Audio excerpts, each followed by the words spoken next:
Graça e paz, família. Nós temos hoje o privilégio de estar recebendo aqui o pastor Paulo Oliveira, que é da Igreja Cristã da Família em São Paulo. Pastor Paulo é um grande exemplo de integração de fé e empreendedorismo. Ele é físico e engenheiro. E durante a vida toda, mais de 40 anos, foi um pioneiro com a Escola de Educação por Princípios em São Paulo. Foi diretor de bancos internacionais, foi vice-presidente da Bolsa de Valores. E hoje ele preside a Bolsa OTC, que é a primeira bolsa de tokenização de ativos do Brasil, e o Instituto Renovo, e ainda o Instituto Tela. O Instituto Renovo cuida de educação por princípios e o Instituto Tela estimula o empreendedorismo com propósito. Então, estenda sua mão, vamos recebê-lo com uma salva de palmas para o Senhor na vida dele. Amém? Senhor, glorificado seja o teu nome, porque grandes coisas o Senhor tem feito na vida do pastor Paulo, que o Senhor possa usá-lo poderosamente para a tua honra e glória aqui nesse lugar, e que cada coração aqui seja terra fértil para receber tua palavra e que ela produza frutos de justiça para a honra e glória do teu nome. Amém? Deus abençoe. Amém. Boa noite, tudo bem com vocês? Firmes aí, preparados? Não acabou o culto ainda, hein? Tem coisa para você. Tem aquilo que Deus tem para a sua vida. E eu prometo que eu vou ser rápido. É um prazer estar aqui novamente, né? Estive aqui, acho que dia 1º de outubro. Então, um mês e pouco aqui. Voltando por conta desses assuntos. O Instituto Tela, que fala de empreendedorismo. Renovo. A Bolsa OTC, uma agenda aí junto com o Gustavo. E essas coisas que são coisas de Deus têm a ver com aquilo que Deus quer da nossa vida. E essa é a pergunta que eu faço para você agora: o que Deus quer da sua vida, né? Um culto como esse agora é um culto que você vem para prestar culto a Deus. Mas a maioria das pessoas já esqueceu isso e pensa em receber alguma coisa de Deus. Então eu queria inverter esse sinal hoje aqui. Que você pensasse um pouquinho o que você pode entregar a Deus. Porque a palavra prestar culto é entregar algo. Só que, por várias razões, a gente está acostumado a vir ao culto, você está sentado, então alguém está pensando que vai falar, alguém está pensando que vai cantar, alguém está pensando que vai apresentar, e você está aí recebendo. E às vezes dando nota, né? O louvor hoje mais ou menos, hoje foi bom, a palavra gostei, o balé... Puxa, que legal. Então você fica na postura de espectador, que está assistindo, ou então na expectativa do que Deus vai dar para você. Vou ficar o culto todo, no final vou pedir uma oração, pastor, estou precisando de uma ajuda, uma bênção, um apoio. Então você tem a postura de receber. Mas eu queria que você mudasse a postura aqui, porque 1 Coríntios 14, 26 diz assim: quando vos reunis, cada um de vós tem. Nesse momento aqui está acontecendo o culto na minha igreja lá em São Paulo, na família, igreja que está na família. Aliás, algumas semanas atrás tivemos o privilégio de estar lá com a Cris e o Cláudio assistindo o culto lá, os pastores aqui, os apóstolos, no nosso aniversário de 30 anos de Igreja Cristã na Família do Butantã. A Igreja Cristã na Família como um todo tem 43 anos. Tivemos sábado aqui em Igaraçu, a igreja fez 33 anos, o Gustavo foi comigo lá. Então, nós criamos um culto que chama CUT. Até de propósito o nome. CUT. Por quê? Porque cada um tem. Quando vos reunis, cada um de vós tem. Salmo, doutrina, revelação, língua, interpretação. É isso que Paulo fala sobre como deveria ser um culto na igreja primitiva. Você traz alguma coisa. Ninguém tem tudo, mas você tem um pedaço. Então, com certeza, vimos aqui essa maravilhosa apresentação, elas têm algo a entregar com a dança. Alguém tem algo a entregar com a música. Alguém tem algo a entregar com a intercessão, com a oração. Eu vou entregar algo com a palavra. Então, você tem salmos que têm a ver com a música e com a adoração, doutrina que tem a ver com a palavra, revelação. E eu sei que essa igreja acredita nisso, né? no poder da revelação. Que Deus está aqui revelando a sua palavra. Preciso me revelar no meu computador aqui, ele não me reconhece o microfone. Aí. Revelação. Língua, interpretação de línguas. Então hoje é um dia para você pensar, o que eu vou entregar a Deus? E eu estava vendo aqui, estudando a Bíblia esses dias, eu tenho aqui, acho que eu já falei outra vez que eu vim aqui, a minha Bíblia no celular é a Bíblia JFA. Bíblia JFA offline. É um aplicativo de Bíblia que hoje é o maior do Brasil e o segundo maior do mundo. E começou na nossa igreja há 12 anos atrás, com um jovem que se converteu e queria ter uma Bíblia no seu celular. Então, a gente vai escrevendo aqui as coisas, vai fazendo meus estudos, vou colocando as coisas tudo no aplicativo, e ele tem lá uma pesquisa. E é legal porque quando você põe a pesquisa, aparece quantas vezes aparece na Bíblia aquela palavra, aquela expressão, aquele lugar, né? E eu, então, vi uma expressão de Jesus, eu pensei, quantas vezes aparece na Bíblia isso aqui? E a expressão é, até que eu venha. Até que eu venha. E tem 3 lugares na Bíblia em que essa expressão aparece no Novo Testamento, se referindo a Jesus, porque esse eu é Jesus falando. Até que eu venha. Uma das coisas que criança gosta muito de perguntar, e nós adultos perguntamos de maneira diferente, é, quanto tempo? Quanto tempo vai demorar? As crianças estão crescendo, vai ter uma festa, vai ter o Natal, vai ter o Dia das Crianças, vai ter um passeio, e a pergunta deles é, quando? Aí você fala, daqui a uma semana. Ela absolutamente não sabe o que é uma semana. Então, no dia seguinte, ela pergunta, é hoje? Fala, não, tem mais 6 dias. Aí no outro dia, é hoje? Ela não sabe quanto tempo, porque a criança não nasce com a noção do tempo. Tempo é algo abstrato, é uma das grandes... você não sabe. Não sabe quanto tempo demora para fazer as coisas. Não sabe quanto tempo passou ou não passou fazendo alguma coisa. E quanto mais você cresce, mais o tempo entra na tua vida e começa a controlar a tua vida. Então, para ele aqui que está aqui na frente, ó, não interessa o tempo. Absolutamente não interessa o tempo. E se ele cair, se ele levantar, não faz diferença, deixa ele aqui, tá ótimo. Está vendo? Não gostou. Tempo. Só que quando você vai crescendo, o tempo começa a ficar importante. Então você começa a ir para a escola, tem horário de começar a aula. Aí se você chegar atrasado, não entra. Aí o tempo começa a contar. É hora de levantar. E o seu pai fica perguntando, acorda, acorda, mais um tempo, mais um tempo. Tem horário de reunião. Tem horário de banco funcionar. Tem horário para poder depositar ou sacar dinheiro. Tem horário final para acontecer um grande exame. E as pessoas perdem o tempo e perdem muitas coisas na vida. Porque nós somos regrados pelo tempo.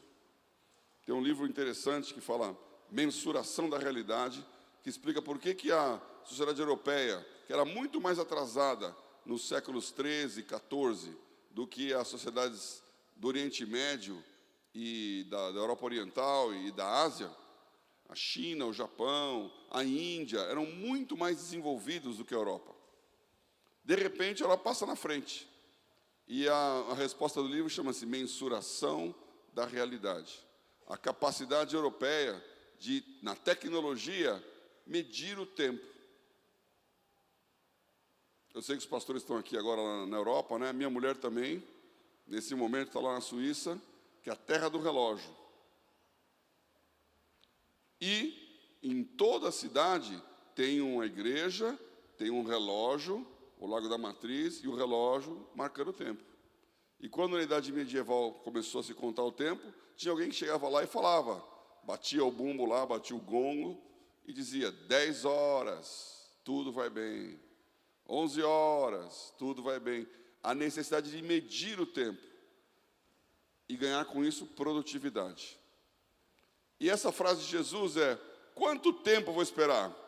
Até que eu venha. Até que eu venha. E eu queria olhar essas 3 passagens naquilo que elas dizem para nós hoje, quanto tempo esperar. Primeira coisa que eu preciso dizer é que Gênesis 1:1, famoso texto, né? No princípio criou Deus os céus e a terra, está falando da criação. E aí eu sempre pergunto, qual foi a primeira coisa que Deus criou? E geralmente as pessoas falam, bom, criou a luz, né? E disse Deus, haja luz e houve luz. Mas na verdade, se você olhar o que está escrito, a primeira coisa que está escrito lá é no princípio. A primeira palavra da Bíblia é no princípio, que no hebraico quer dizer Bereshit. E o judeu, ele dá o nome dos livros de acordo com a primeira letra. Então, lá na Torá, na Bíblia hebraica, o nome do primeiro livro não é Gênesis. O nome do primeiro livro é Bereshit. Começa com essa palavra, que é no princípio. E o que essa palavra significa? Que o Deus eterno e atemporal criou o tempo. A primeira coisa que Deus cria é o tempo. Porque quando você fala no princípio, quer dizer, começou a contar. 000.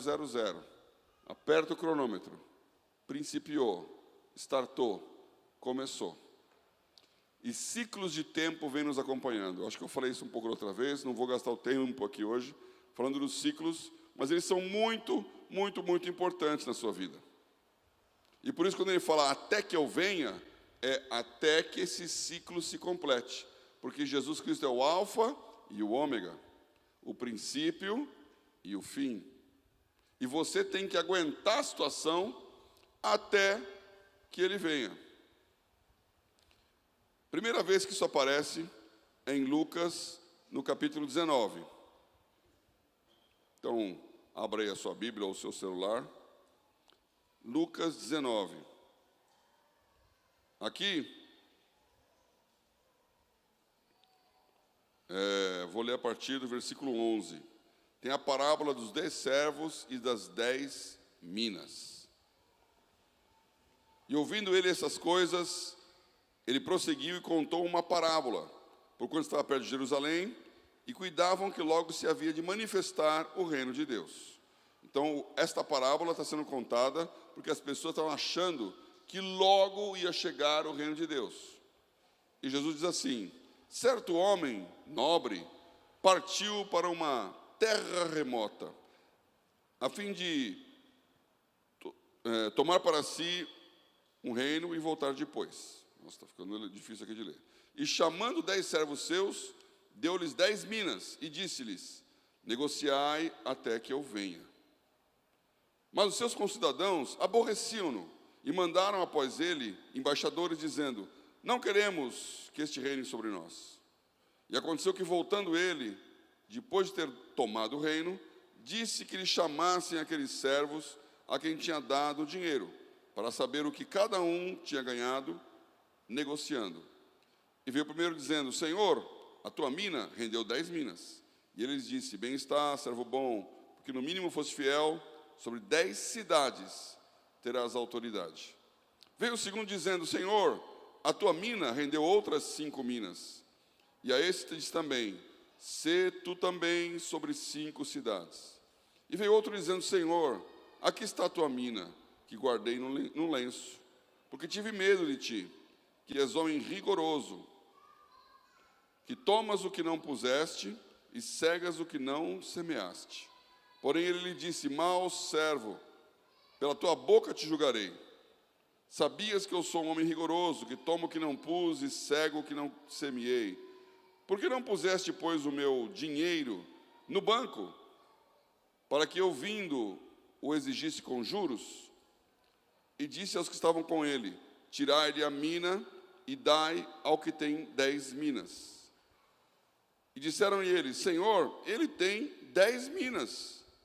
Pois eu vos digo que a qualquer que tiver ser-lhe-á dado, mas o que não tiver, até o que tiver, lhe será tirado. E quanto àqueles meus inimigos, que não quiseram que eu reinasse sobre eles, trazei-os aqui e matai-os diante de mim. Não sei se você reparou, no versículo 13 está escrito: negociai até que eu venha.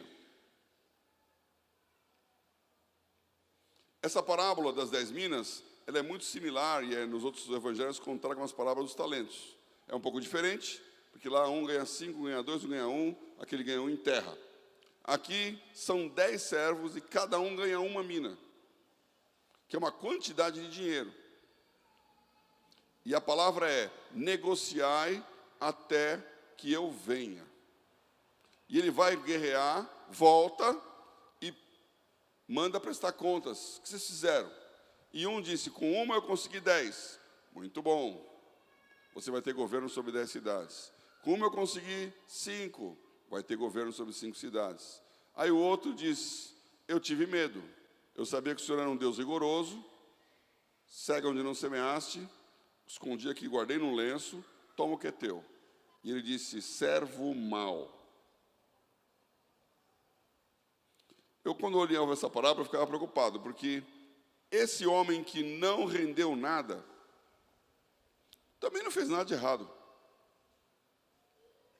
Há outras passagens de mordomos, de servos, que dilapidam, dissipam os bens do Senhor. Esse aqui, ele guardou e devolveu. Não ganhou, não perdeu.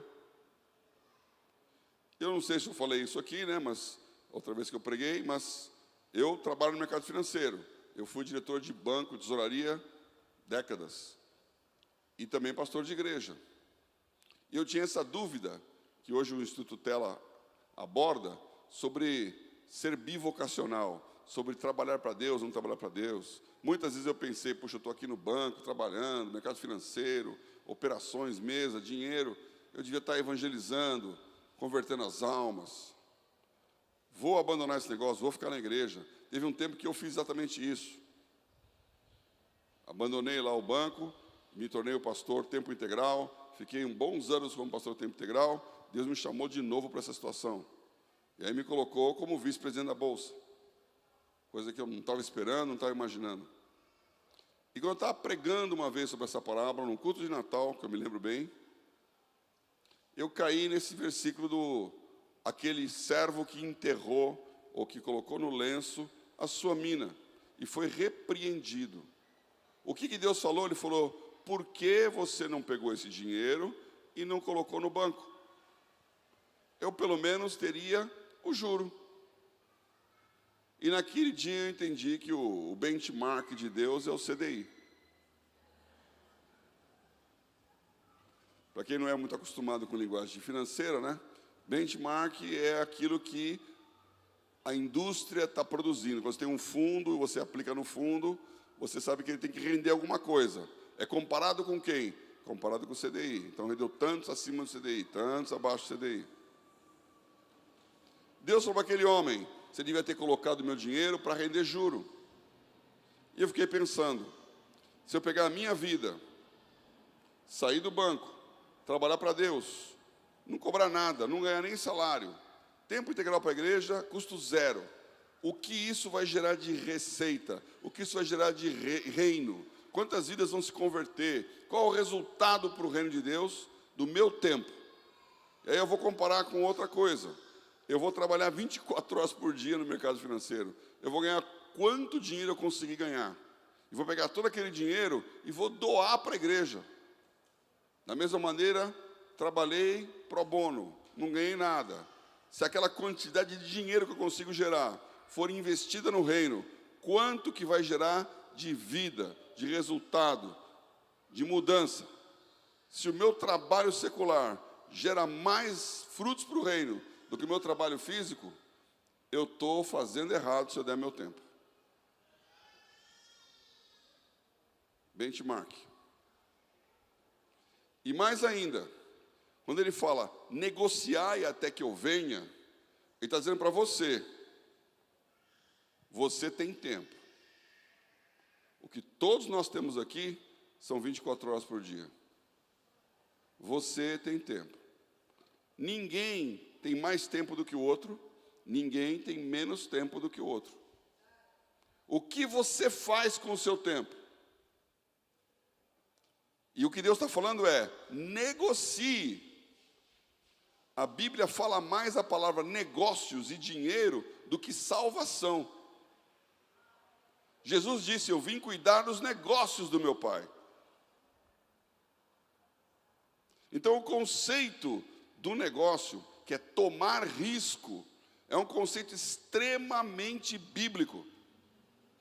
E se alguma coisa que mudou essa sociedade europeia, foi a Reforma Protestante. E a sua visão de prosperidade através do trabalho. Você negocia e você prospera. E o resultado você apresenta. Então, a Bíblia não fala em nenhum momento que você tem que ficar parado, sentado, esperando que Deus te abençoe. Ela fala que quando você trabalha, Deus te abençoa. E a palavra trabalho em hebraico é serviço, é adoração, avodá, a mesma palavra que é trabalha, significa adora. Então, quando você adora a Deus, você está trabalhando. E quando você trabalha, você está adorando. Então, eu preciso que você entenda que você precisa trabalhar. Meu pai trabalha enquanto é dia. Eu trabalho também. Vem à noite quando ninguém mais pode trabalhar. Quando acaba o tempo. O tempo que se chama hoje. Então você está aqui desafiado a tomar risco. Negociar. Você pegou 1 e transformou em 10. Como? Não foi aplicando no Tesouro Direto. Um empresário, ele pensa assim, eu tenho um dinheiro, eu preciso crescer com esse dinheiro. Então eu vou investir numa empresa, vou fazer uma fábrica, vou lançar um produto, vou contratar pessoas, vou movimentar a economia e vou ganhar dinheiro. Qual que é o benchmark dele? O benchmark dele é o juro sem risco. Os americanos chamam de risk free, que é a taxa de juros do governo. Porque se você pegar o seu dinheiro e colocar lá na Selic, não tem nenhum risco comparável, porque o melhor risco que existe num país é o risco soberano. Então você está emprestando dinheiro para o governo, que teoricamente, né, olha teoricamente, está aí a Argentina, teoricamente é o melhor risco. Você está tendo a maior segurança e vai ter uma rentabilidade menor. Então, se eu vou pegar o meu dinheiro e não vou colocar na Selic, eu tenho que colocar alguma coisa que renda mais que a Selic, porque senão eu sou burro, de correr risco e no final não ganhar nada. E é isso que o Banco Central, com quem eu trabalho bastante, faz como política monetária. Ele sobe a taxa de juros para desestimular o dono do dinheiro a aplicar o dinheiro na economia, para esfriar a economia. Ele pega aquele dinheiro e fala, não vale a pena correr tanto risco para ganhar tão pouco. É melhor pegar o dinheiro, botar lá no governo e ir dormir. Então, quando você toma risco, você tem que ganhar mais do que o benchmark. O que aquele homem fez? Negociou. Negociai até que eu venha. A Bíblia não fala o que ele fez, que ideia que ele teve para pegar 1 e virar 10. Mas é uma baita de uma ideia, né? Ele fez alguma coisa que decuplicou o rendimento dele. O outro quintuplicou. E o outro que foi conservador e medroso, ele falou, tá aí o teu, não devo nada. E aquela palavra é assim, eu sabia que o Senhor era um Deus rigoroso. Qual é a sua percepção de Deus? Qual a sua imagem de Deus? É o Deus bravo, sentado na cadeira, pronto para te recriminar? Pronto para dizer, eu falei, eu disse para você não fazer isso? Toma um raio na cabeça. Se você tem uma visão de Deus como um Deus rigoroso, o próximo passo é herético, porque se ele falou que semeia aonde não, que colhe aonde não semeou. Ele está falando que Deus é injusto, que Deus vai cobrar de você uma coisa que Ele não te deu. Então, quando você fica com essa percepção que Deus é um Deus de rigor, legalista, autoritário, bravo, e que você tem que ter medo de Deus, e que você tem que se esconder de Deus, tem um problema com você de pecado. tem um problema com você de compreensão de quem é o seu pai. Porque Deus é um pai que quer que você aprenda a tomar risco.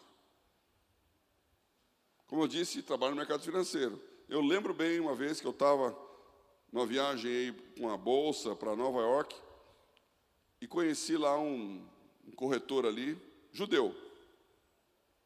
Os judeus gostam de fazer os negócios com dinheiro. E aquele era um jovem, era um pouco mais jovem do que eu. Ele tinha feito um negócio no mercado financeiro que tinha dado errado. Perdeu $1 milhão.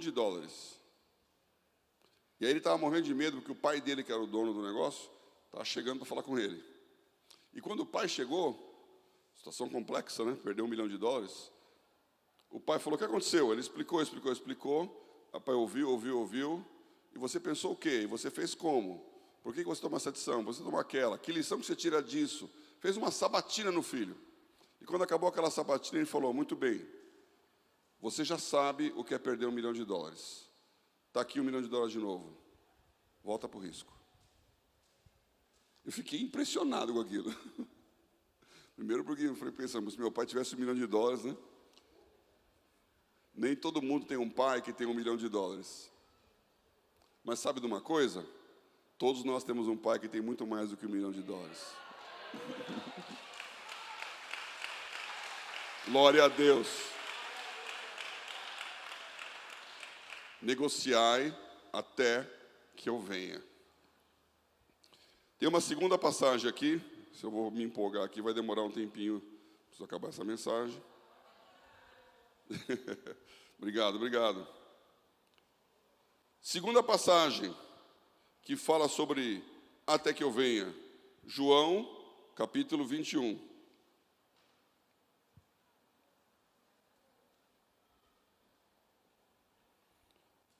João, capítulo 21. Para mim é muito interessante essa passagem, me lembra um aspecto da minha vida muito, eu aprendi uma grande lição com Deus aqui. Jesus está com os discípulos, falando do seu final da história, né? E o Pedro, que era um grande discípulo, eu vou ler aqui o versículo 20, vai. E Pedro, voltando-se, viu que o seguia aquele discípulo a quem Jesus amava. E que na ceia se recostara também sobre o seu peito e dissera: Senhor, quem é que há de te trair? Vendo Pedro a esse, disse a Jesus: Senhor, e deste, que será? Disse-lhe Jesus: se eu quero que ele fique até que eu venha, que te importa a ti? Segue-me tu. Divulgou-se, pois, entre os irmãos o dito que aquele discípulo não havia de morrer. Jesus, porém, não lhe disse que não morreria, mas se eu quero que ele fique até que eu venha, que te importa a ti? E este é o discípulo que testifica dessas coisas e as escreveu, e sabemos que o seu testemunho é verdadeiro. Quem escreveu esse livro? João. Quem que era o discípulo? João. João está falando dele mesmo. Então ele fala assim, aquele discípulo que se recostou na ceia, Jesus e tal. Aliás, eu ouvi esses dias uma piada bem interessante mesmo. Porque essa cena da última ceia é famosa, né? Aquela mesa comprida, os 12 discípulos, Jesus no centro e João encostado no peito de Jesus, estava perguntando, quem que vai trair? Era o Judas, estava na ponta saindo.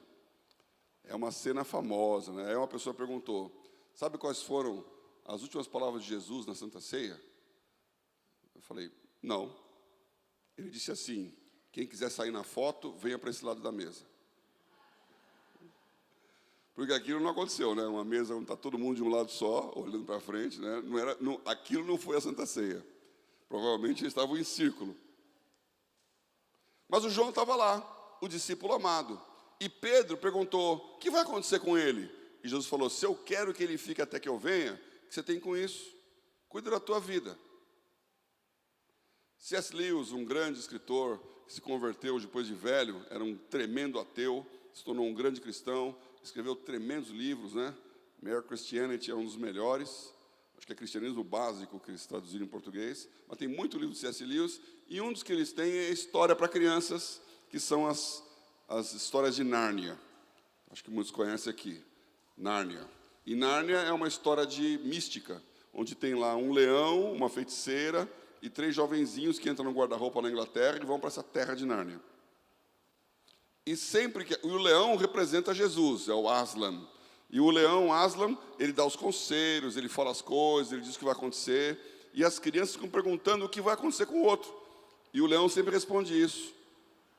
Não pergunta o que vai acontecer com ele. Não interessa o que vai acontecer com ele, interessa o que vai acontecer com você. O que você está fazendo? A minha conversa é contigo. Não especula do vizinho. E sabe por quê? Isso é mais profundo até do que o tempo aqui mesmo. Porque nós temos um senso de justiça, um senso de democracia que nos impele a querer que sejamos uma grande igualdade, fraternidade, onde todos são iguais. Na nossa cabeça meio socialista, no céu é todo mundo igual, todo mundo mesmo salário, todo mundo mesma posição, todo mundo no mesmo lugar. Só que a Bíblia não fala isso, em nenhum lugar fala isso, pelo contrário. Ela diz que no céu vai ter maior e vai ter menor, vai ter galardão e sem galardão, vai ter gente com casa, mansão e gente sem teto. Já tem o MST no céu. Paulo diz isso, que cada um trabalha aqui na terra. E de acordo com o que trabalha, você constrói uma casa de ouro, de prata, de pedras preciosas, ou de madeira, feno, palha. E a obra de cada um será provada como pelo fogo. E se o fogo passar e destruir, ele vai entrar sem nada. Então, se a sua obra diante de Deus é palha, ela vai queimar, mas você vai para o céu. E vai ser um sem teto no céu. E o teu irmão do lado vai morar numa mansão de pedra preciosa e ouro. Então, cuidado com essa visão de que a justiça é todo mundo igual. Eu vi há muitos anos atrás, lá na bolsa, a frase do jurídico lá, né? E é uma frase famosa mesmo, que justiça é tratar desigualmente os desiguais, e não igualmente a todos. Se todos são iguais perante a lei, cuidado, porque uns são mais iguais que os outros. Já dizia o George Orwell. E aí dá esse governo que está aí. Então, Deus te trata com justiça. O que vai acontecer com você não tem nada a ver com o que vai acontecer com o outro. Porque cada um aqui é diferente. Porque um recebe 5, um recebe 2, outro recebe 1. E geralmente o que recebe 1 se acha coitadinho, que ai, porque eu não recebi 5? E aquele 1 perde o que tem. No final da história das minas, ele fala, pega a mina desse e dá para o que tem 10 minas. E aí as pessoas falam, mas Senhor, ele já tem 10. Ele fala, é isso assim. O que tem, mais será dado. E o que não tem, até o que tem será tirado. É difícil explicar essa frase na justiça de Deus. Eu quero te estimular essa noite para que você negocie até que ele venha. E para que você dependa do milagre que Deus tem para você até que ele venha. O que ele falou para Pedro foi o seguinte, se eu quero que o João fique vivo até que eu volte, o que você tem com isso? Ele não vai morrer, você vai morrer. O que você tem com isso? Outra palavra sobre o reino de Deus, ele chama os trabalhadores para trabalhar na vinha dele. E ele passa às 6 da manhã na praça e tem um monte de gente lá. Aí ele fala, quem quer trabalhar comigo? Eu pago um dia de trabalho. E vai um monte de gente. Às 9 da manhã ele volta lá, tinha um povo ainda ali. Escuta, vocês estão sem fazer nada, quer trabalhar comigo? Quero, pode ir. Ao meio-dia ele volta e tem um monte de gente lá. E às 3 da tarde ele volta de novo. 5 da tarde. A 1/10 os judeus contavam um dia a partir do nascer do sol, que é 6 da manhã, 12 horas depois era 6 da tarde. Quando vai acabar o dia, ele vai pagar. E pega o cara que trabalhou 1 hora e fala, está aqui o dia inteiro para você. Pagou o saldo do dia como se ele tivesse chegado às 6 da manhã. E o que chegou às 6 da manhã, quando viu aquilo, pensou, uau, se ele deu todo esse dinheiro para quem trabalhou 1 horinha só, que dirá que eu vou receber? E quando chegou a vez dele, recebeu o quê? 1 dia de trabalho. Aí reclamou, Senhor, o senhor está dando mais igual para mim, eu fiquei o dia inteiro trabalhando. E a resposta de Deus foi a seguinte: o que eu te prometi? Um dia de trabalho. O que eu te paguei? Um dia de trabalho. O que tem você a ver se eu quero ser misericordioso com o outro? Qual que é o teu problema se eu quero dar mais para ele? Estou te lesando? Estou te prejudicando? Isso fere o nosso senso de justiça. Então, irmão, não se preocupe com o galardão do vizinho. Quando eu trabalhava no banco, tinha bônus. E eu era o que distribuía porque eu era o diretor. Então eu chamava a minha equipe, fazia uma avaliação, era um por um, entrava na salinha. Olha, o resultado do ano foi assim, assim, você resultou muito bem e tal. Está aqui o seu bônus. 3 salários, 6 salários. Os bônus variavam. Tudo bem? Tudo bem. O cara ficava feliz da vida, saía, obrigado, obrigado, conte comigo, contamos ano que vem. Aí passavam umas horas, todo mundo recebia, já tinha um cara triste num canto. O mesmo cara que estava feliz, agora estava triste. Por quê? Porque ele ganhou 3 salários e descobriu que o outro colega dele ganhou 6. Aí ele já sentiu mal. Se a sua infelicidade vem pelo que o outro recebe, meu irmão, isso não é cristão.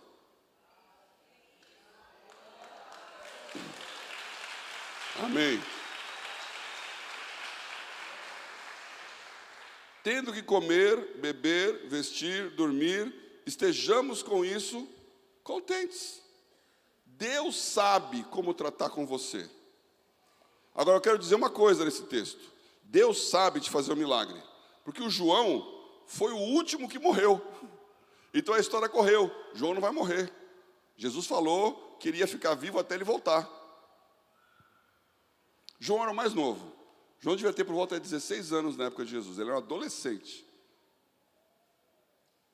E quando ele vai morrer, com 90 anos, depois de escrever o Apocalipse, depois de passar pelo exílio em Pátimos, e volta para Éfeso, morre em Éfeso, farto, cheio de dias, quando ele escreve aquela primeira, segunda, terceira carta de João, falando do amor, amor, amor, as pessoas não sabiam se ele ia morrer ou não ia morrer. E ele mesmo fala aqui, olha, Jesus não disse que eu não vou morrer.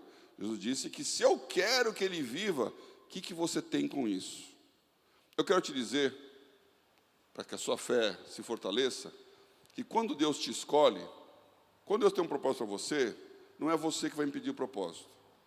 Eu queria tirar uma dúvida do seu coração. Se você está fazendo tudo o que é possível para dar certo, não se preocupe se der errado.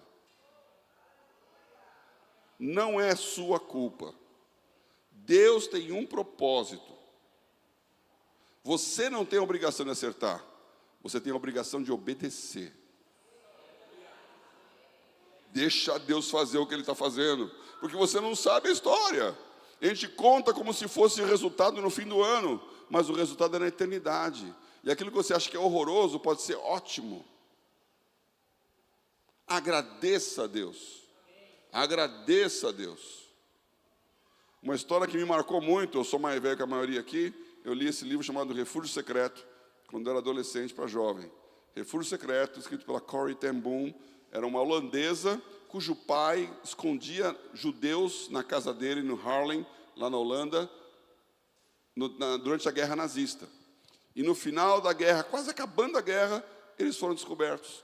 Toda a família foi presa, o pai morreu, e ela e a irmã, Betsy, foram para o campo de concentração. Campo de concentração nazista. Por quê? Porque estavam cuidando dos judeus. E a Corrie, com o coração dela, dizendo, poxa, como é que Deus permite isso? Nós estamos ajudando a Deus, cuidando de Israel, e vamos presos, vamos morrer aqui. E a Betsy, a irmã dela, dizia, confie em Deus, agradeça a Deus. Agradeça a Deus. Elas entraram no campo de concentração, no quarto onde elas ficam alojadas, e ela viu a cama dela, tinha uma coxa assim meio malhada. E ela olhou, achou estranho aquilo, e quando ela chegou perto, ela viu que não era uma coxa, eram pulgas. Estava pulando pulga naquele negócio. E ela ficou horrorizada, ele viu a quantidade de pulga que tinha. Aí a irmã dela falou, Corrie, vamos agradecer a Deus pelas pulgas. E ela pensou, a minha irmã ficou maluca. Eu não vou agradecer a Deus por pulga coisa nenhuma. Eu já estou aqui nesse campo de concentração, estamos obedecendo a Deus, e nada acontece. Eu não vou agradecer, eu agradeço a você. E o tempo passou, e elas começaram um trabalho ali, e evangelizar as pessoas, os judeus. E começou uma igreja ali, e ninguém atrapalhava aquele lugar. E elas descobriram que as guardas, elas não queriam entrar naquele alojamento, porque tinha muita pulga. Então, pessoas se converteram porque tinha pulga. Então, ok, você passou alguns dias ou alguns meses sofrendo picadas. Mas quantas pessoas foram para o céu por causa daquilo? Foi barato ou foi caro? E a Corey, no final da vida, fala: eu aprendi a agradecer a Deus. Eu não sei como está a sua vida. Em setembro de 88, eu estava a 2 meses do meu casamento. Fiz 35 anos agora, diga-se de passagem, 19 de novembro. Sabe quando é 19 de novembro? Dia do meu casamento. 35 anos.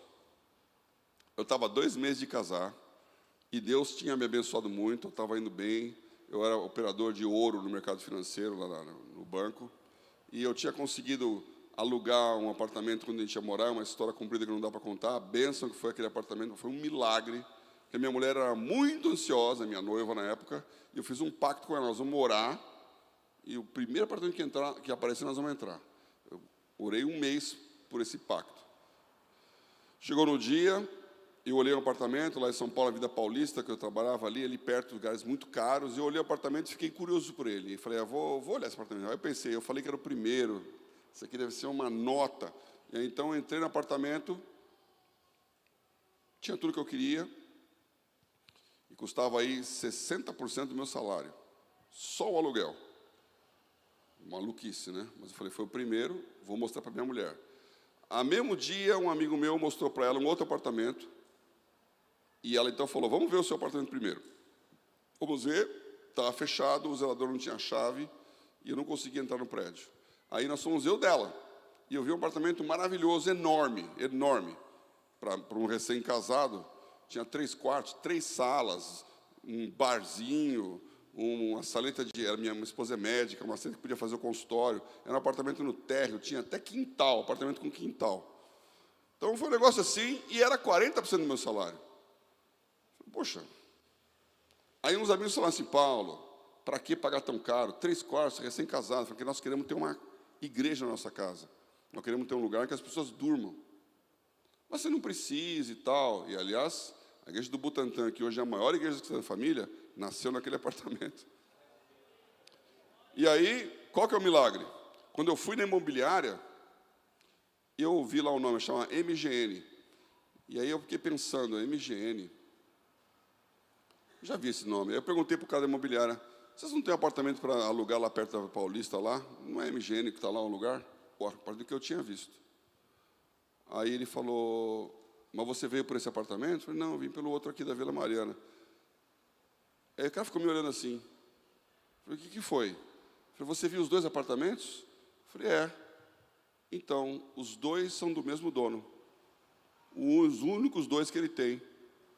E num dia eu vi um, e no outro dia minha mulher viu, no mesmo dia a mulher viu o outro, em São Paulo. Agora, escolhe a chance de você escolher 2 apartamentos e os 2 ser do mesmo dono. Aí eu falei: esse negócio é de Deus aqui. Tem mais uns milagres que aconteceram, que eu vou te contar aqui, mas foi uma bênção aquele apartamento. Eu estava 2 meses do casamento. Estava alugado, estava vazio, e eu operando com ouro. Não dá para falar muita coisa aqui, mas operações com derivativos, com opções.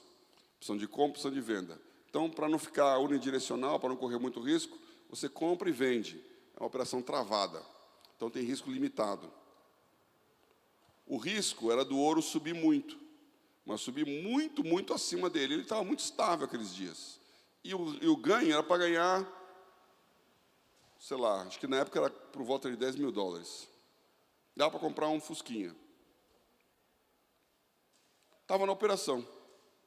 Uma sexta-feira, setembro de 88, os mais velhos talvez lembrem disso, nós estávamos no Congresso Nacional escrevendo a Constituição, a tal da Constituição Cidadã. E tinha uma coisa que tinham colocado na Constituição que era uma maluquice, que a Constituição brasileira estabelecia que o juro no Brasil não poderia passar de 12% ao ano. Então, é um negócio doido que a Constituição tem que dizer qual é a taxa de juros máxima. Já é uma maluquice. Ninguém achava que aquilo ia passar. Foi votar, briga de Congresso, passou. Naquela época, 88, era a época da inflação. O juro era na lua. Quando o mercado financeiro descobriu que os congressistas de Brasília tiveram a capacidade de aprovar uma lei dizendo que o juro estava limitado a 12%, todo mundo está aplicado em renda fixa, saiu. Porque agora vai cair o juro. E foram para ativos reais. Que ativos reais que eles podiam comprar? Ouro. O ouro explodiu. E a minha operaçãozinha, que não tinha risco nenhum, estava com prejuízo de $1 milhão. Dali a 2 semanas. Sexta-feira nós tínhamos culto na igreja. E eu dirigia, tocava. Aquele culto, eu lembro que eu não conseguia pensar. Eu suava frio. Eu esqueci a letra da música. Eu só pensava, estou perdido. Quebrei. Não tem como pagar. Vou perder meu emprego. Não vou casar. Deus, o que está acontecendo? E o pior, eu tinha colocado um amigo meu da igreja no mesmo negócio.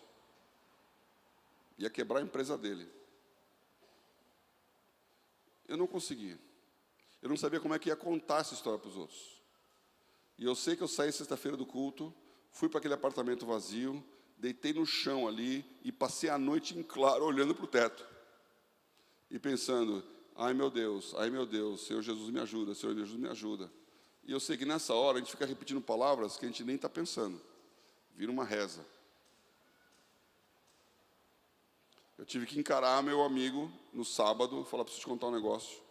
Fui lá no escritório dele, assim, assado, e ele, como é que funciona esse negócio? Por que aconteceu isso? E aí expliquei todo aquele negócio, aí ele falou, Paulo, só pode demorar. Só pode demorar. Então nós ajoelhamos ali e começamos a orar. E quando nós estávamos orando, incrível, Deus falou comigo e falou assim, esse negócio é meu, esse negócio não é seu. Isso é uma lição para você aprender. Fica tranquilo que vai dar tudo certo. E eu recebi aquela palavra. Eu falei, como é que eu vou falar para ele isso, né? Aí eu abri o olho, olhei para ele e ele falou assim, Paulo, Deus falou comigo, fica tranquilo, vai dar tudo certo. Uau!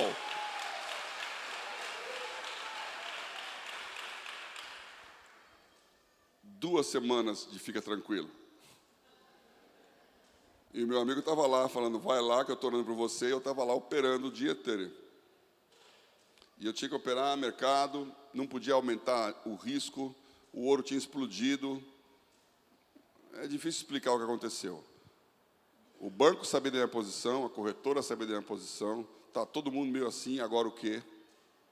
O fato, irmãos, é que naquelas 2 semanas, eu que estava assim, com diarreia líquida, suando frio, acalmei. Isso chama-se paz que excede todo entendimento. Fiquei bem, falei, bom, está na mão de Deus, isso não é problema, meu problema de Deus, então Deus que toma conta do assunto. E eu fui operar. E a dívida, né, prejuízo foi diminuindo, aí subia, desceu.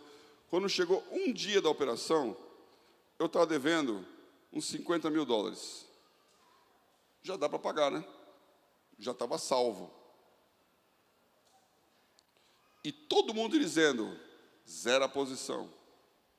Porque, vou explicar para vocês como funciona o mercado futuro. No último dia, você tem até o meio-dia para zerar financeiramente a posição. Se está comprado, fica vendido, se está vendido, fica comprado, zera pela liquidação financeira. Se você não zerar e eu estava vendido em ouro, ou seja, estava exposto ao mercado, eu ia ter que esperar para ser executado, para ser exercido. Então, o comprador podia falar lá, vamos dar um exemplo aqui, o ouro está custando R$20, é um exemplo fictício, tá? Custando R$20, eu tinha uma opção de venda a R$15. Então, a pessoa que era compradora tinha o direito de comprar a 15 para vender a 20. Então, ele ia querer comprar de mim. Como eu não tinha ouro para entregar, eu tinha que ir no mercado à vista, comprar a 20, para entregar ele a 15, e esses R$5 de prejuízo seria meus 50 mil de prejuízo total. Se você não entendeu, desculpe. Então, até meio-dia, você pode zerar financeiramente a operação. A corretora ligou e falou, Paulo, meio-dia está chegando. Vamos zerar? Eu falei, que hora que termina o pregão? 16h. Meio-dia, 16h? Não, então eu vou até às 16h, amigo. Eu falei, mas por quê? Foi porque eu tenho que ir até o final dessa operação. Não sou eu que zero. Aí ele falou, mas você vai ter que pagar mais caro, vai ter que pagar corretagem, vai custar mais. Amigo, até o último minuto. Aí ele respondeu assim, escuta, você é de ferro? Meu, eu estou suando frio aqui, você não está preocupado? Eu falei, não estou preocupado, eu estou esperando chegar o meu tempo. Meus irmãos, às 14h, eu guardei o jornal, às 14h, veio uma notícia de que a Rússia tinha quebrado a safra de trigo. Não tinha comida para os russos. Naquela época, a Rússia não tinha conversibilidade, ainda não tem conversibilidade com rublo. Então, a única maneira dela comprar trigo no mercado internacional era vendendo o famoso ouro de Moscou, fazer dólar com ouro e com o dólar comprar o trigo. A Rússia entrou maciçamente vendendo ouro na Bolsa de Nova York. Derrubou o preço do ouro historicamente. E quando acabou o pregão, eu tinha ganho um Fusca.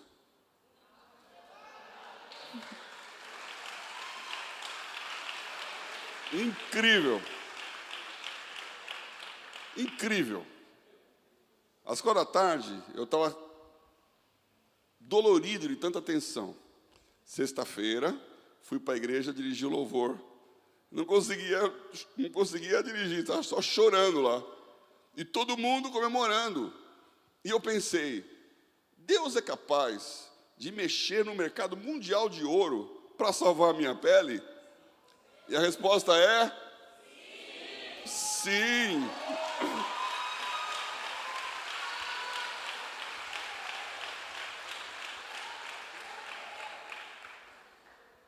Agora, cuidado com esse salvar a minha pele, porque ele cumpre um propósito dele. Então, ele criou e ele fez para ensinar uma lição.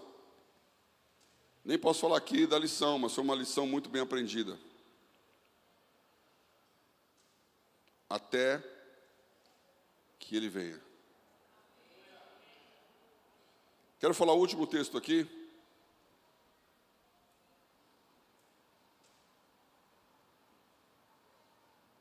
Pronto.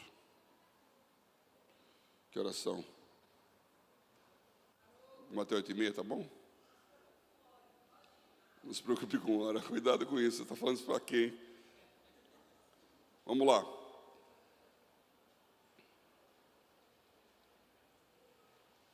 Apocalipse 2.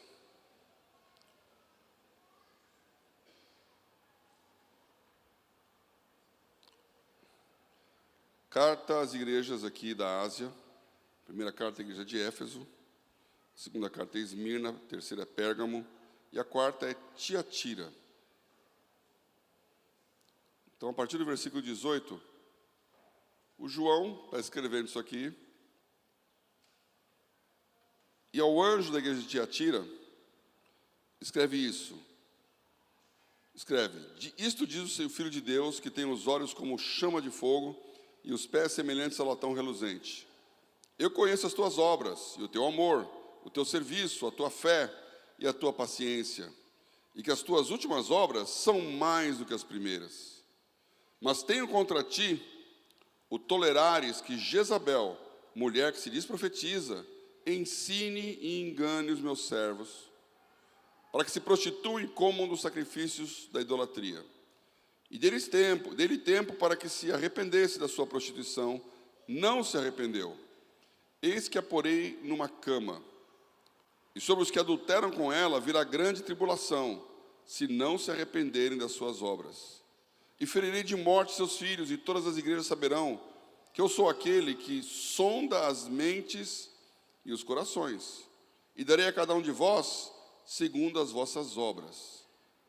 Mas eu vos digo a vós e aos restantes que estão em Tiatira, a todos quantos não têm essa doutrina e não conheceram, como dizem as profundezas de Satanás, que outra carga não vos porei, mas o que tendes, retende-o até que eu venha. E ao que vencer e guardar até o fim as minhas obras, eu lhe darei poder sobre as nações. É um texto grande também. Tiatira é uma ótima igreja. Recebeu vários elogios. Eu fico pensando na minha igreja, eu estou aqui nesse padrão, conheço as tuas obras, o teu amor, o teu serviço, a tua fé, a tua paciência, e que as últimas obras são mais do que as primeiras. Não sei se aqui, vocês como igreja da família 61, receberiam um elogio desse aí, né? Não é fácil, não. Paciência, perseverança, obra, serviço. E quanto mais passa o tempo, mais aumenta. As últimas obras são melhores do que as primeiras. Agora, estamos tolerando Jezabel, que faz profecias, que se diz profetiza, que ensina e engana os servos da igreja, para que se prostituam em cômodos sacrifícios da idolatria. Essa idolatria pode ser um ídolo. Acho que aqui ninguém vai se dobrar diante de uma imagem, de um ídolo. Mas o que esse texto está falando é que Deus conhece as mentes e os corações. E o que ele está dizendo para aqueles que não estão indo atrás da Jezabel, mas o que tendes, retende-o até que eu venha. Vocês têm obras, vocês estão produzindo, vocês estão fazendo para o reino. Se você não está ouvindo uma profecia falsa, permaneça na sua posição. Mantenha as suas obras. Mas não tem dinheiro, mantenha as suas obras. O que você tem, retenha até que ele venha. Um pouco mais, o que há de vir, virá. Um pouco mais de tempo, Hebreus 10, e o que há de vir, virá. Deus não vai falhar. O justo viverá pela fé. Se ele recuar, a minha alma não tem prazer nele. Nós, porém, não somos daqueles que recuam, mas daqueles que avançam, retêm, guardam, esperam, até que ele venha. Então eu quero orar com vocês aqui, para que você restaure o seu ânimo de continuar até que ele venha. Porque hoje não é dia de desistir. Hoje não é dia de parar. Hoje não é dia de morrer. Não acabou. Não acabou. Então continue. Se há pecado, aí você tem um problema. Você está ouvindo alguma coisa que é uma prostituição, está se tendo uma idolatria na sua vida, aqui é um problema. Mas se o seu coração está limpo, se as suas mãos estão lavadas na inocência, meu irmão, nós vamos orar aqui agora, que o diabo não tem autoridade de acabar com a sua história hoje, porque ainda não acabou até que ele venha. Até que ele venha. Glória a Deus. Glória a Jesus. Fique de pé no seu lugar.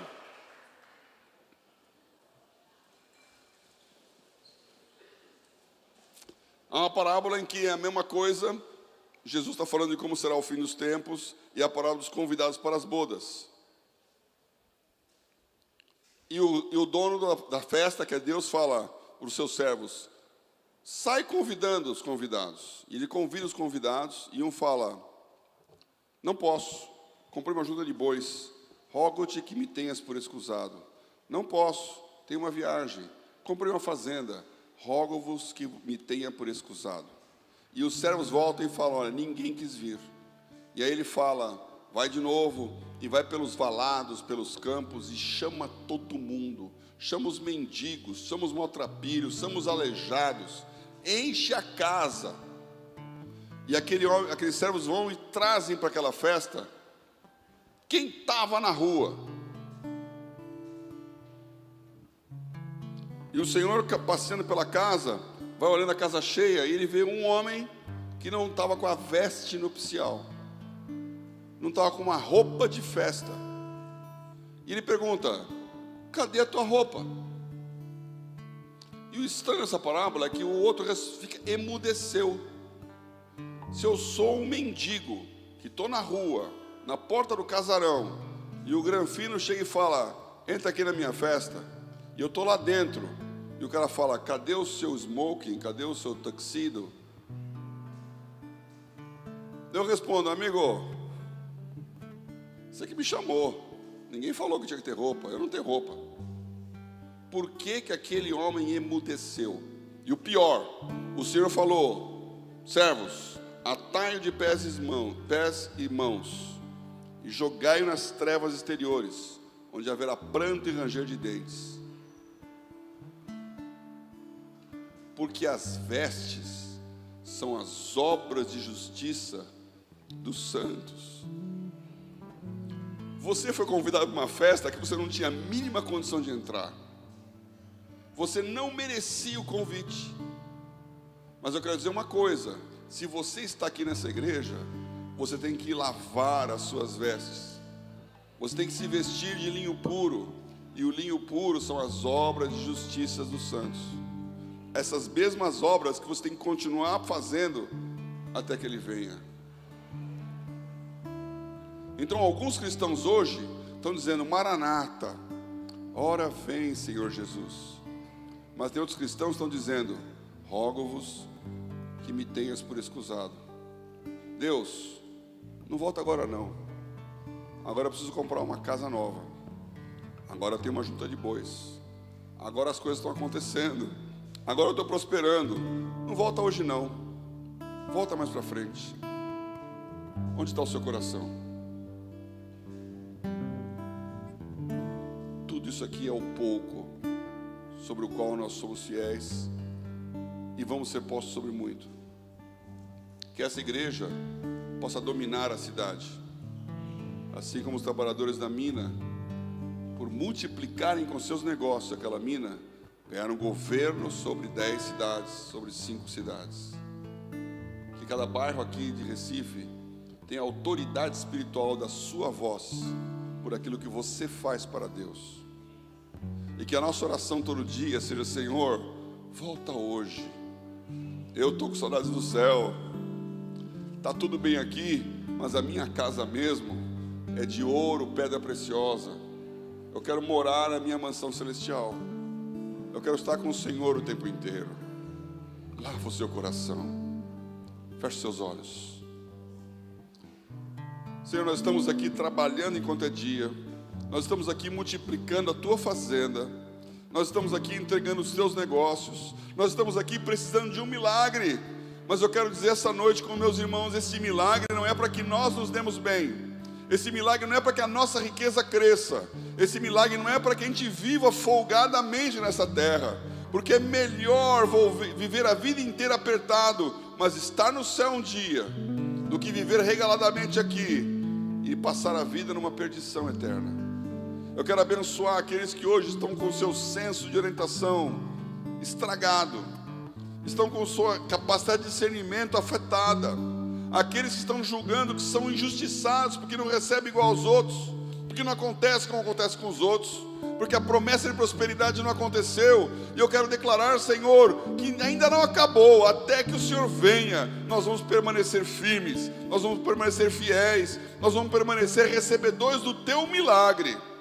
Quero abençoar essa igreja para que ela prospere, não para que os homens se deem bem, mas para que o teu reino seja glorificado, para que a tua palavra seja exaltada, para que o teu nome seja honrado no meio dos ímpios, no meio dos descrentes, no meio dos que estão buscando a glória da terra. Nós queremos dar a glória do céu, Senhor. Então dirija esse pequeno rebanho, mas seja um grande exército no meio dessa cidade. Dá-nos os bairros, dá-nos as vidas, dá-nos a cidade, dá-nos, Senhor, que as obras sociais continuem, que nós não paremos de exercer obras até que o Senhor venha, e que o Teu milagre supra a nossa necessidade a cada momento e a cada dia. Eu comungo com meus irmãos da mesma fé. Nós cremos em Ti e cremos que o Senhor está no comando, e é o Senhor que determina as coisas. O milagre vai acontecer para a Tua glória, e nós glorificamos o nome de Jesus. Amém? Aleluia. Amém. Glória a Deus. Louvemos o Senhor. Todo tempo Tu és tão